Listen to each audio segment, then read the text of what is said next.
Hey peers, this is Jacquelyn, and I'm so happy that you are joining me for another episode of P.E.P, Professionals Empowering Peers. Today, I am so excited to introduce to you Eric Dickens. He is the writer and director of MakeUp and BreakUp, which is a new online web series on BET Digital.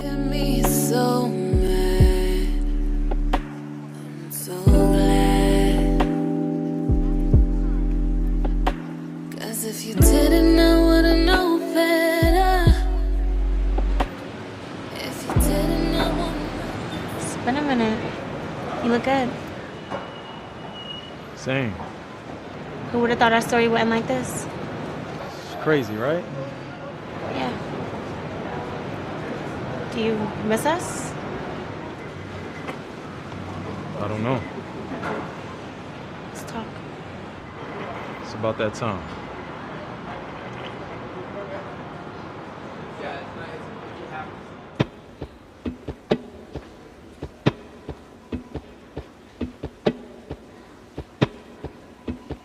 I think you just get to the point where you stop being unrealistic. Eric, thank you for joining us. No problem. Glad to be here. Good. So normally I have a bunch of questions and I just want to ask question, but for you, I kind of want to walk us through a story. Walk us through where the concept came from, where were you, how did this happen, and then we'll go from there. Okay. Initially, I started out doing short films when I was living in New York City, and I would submit to film festivals, and your short film kind of does a run, maybe for like a couple of months, like 9 months to a year, and then it's kind of like you're back at square one. Okay. So I developed the idea for Makeup and Breakup specifically because I lived in Harlem for 8 years prior to moving to Jersey, and just seeing how the dating scene kind of navigated throughout New York, whether it's Brooklyn or Harlem. Okay. I noticed that a lot of millennials, they were in relationships, and once their relationship was over, they didn't really try to fight for love. It was kind of like on to the next, because the way New York is set up, you have so many different, not just opportunities, but you have so much possibilities to choose from. Yeah. So that was one thing, and then I wanted to get instant gratification, so I utilized YouTube as a platform where I can create content and just upload instantly. Okay. And from there, we kind of like garnered a following, and then that's kind of how we're here today. How often did you upload new content? We did every 2 weeks, so we had a schedule. It was I believe it was every Tuesday at 7:30, and we just kind of followed that schedule.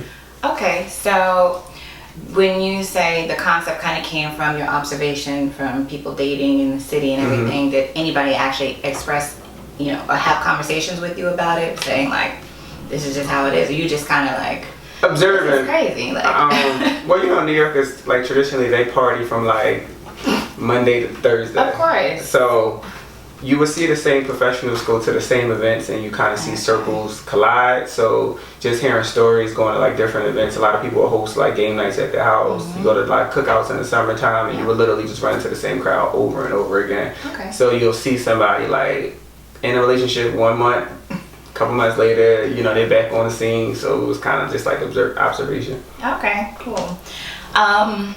So you have the concept, you wrote everything.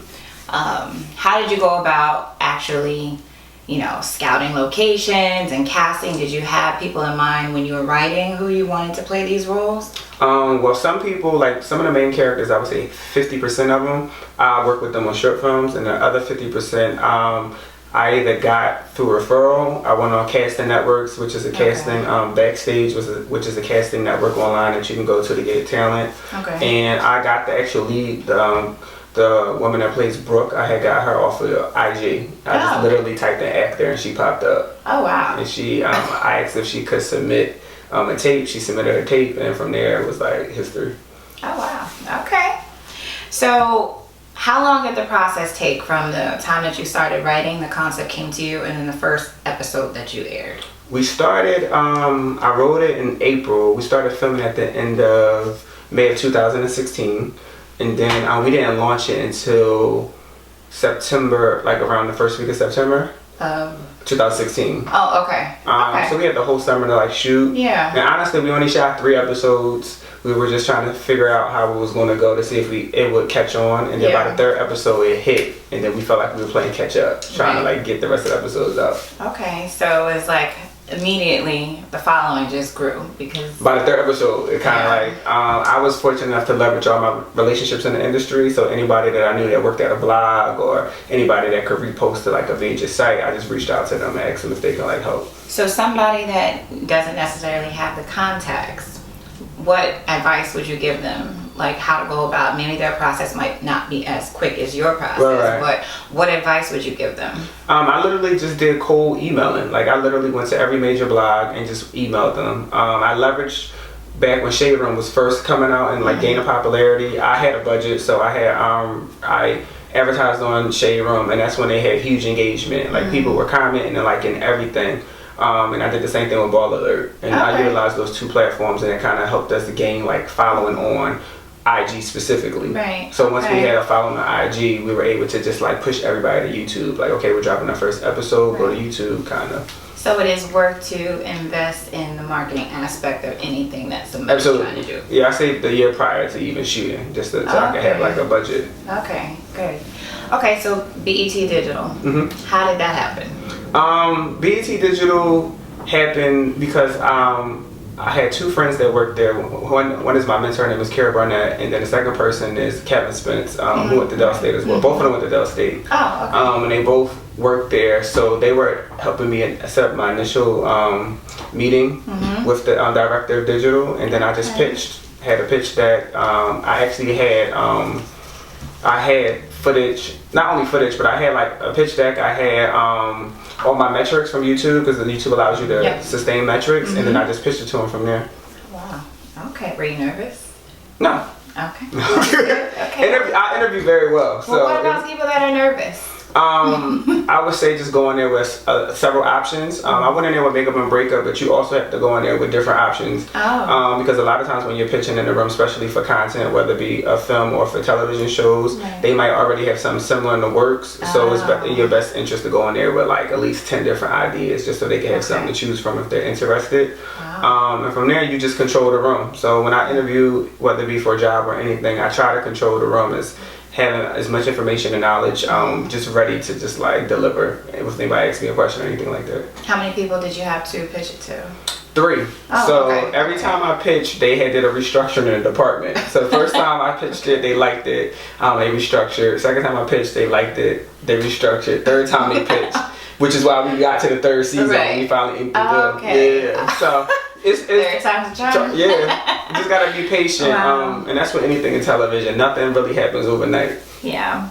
So somebody watching, one of our peers, they are an excellent writer. They have a lot of content, but they're shy, they're intimidated, they don't necessarily know what steps to take to put this out. So like, what advice can you give them? What's the next step that they should take? Definitely try to enter as many writing competitions as possible. You just pay like a small fee of maybe like $35 and just submit throughout the year, because they have different festivals. Attend the festivals. A lot of the contacts that I made were actually at festivals. So mostly, I would say 75% of the people I know in this industry that look out and that tell me like if they need content, I've met at a film festival and just like literally networked. A lot of times people submit and they don't even go attend the festival, because sometimes they may not be able to afford it, or they may not think that the festival is big enough. You know what I mean? But it's the small festivals that people are more inclined to, you know what I mean, converse with you outside of a screening or something like that. So what are a couple festivals that you feel like, small ones that you feel like they're more affordable but yet successful? You can do Urban World, which is in New York. I only say that it's a pretty big festival, but it's in the tri-state area. Right. ABFF is a huge festival. Everybody's there. My favorite is Black Star, which is in Philadelphia. Oh, okay. Yeah, that's a pretty dope one. You have New York International Film Festival, which is right around here. Right. And you also have what's another one? Oh, hold on. Newark, ABFF. It's a list. Yeah, it's a long list, but they're all like within the tri-state area that you can kind of get there. Yeah. So it's a lot of options. Oh yeah, Martha's Vineyard Black Film Festival. Yeah, that's another one of my favorites. Okay. Yeah.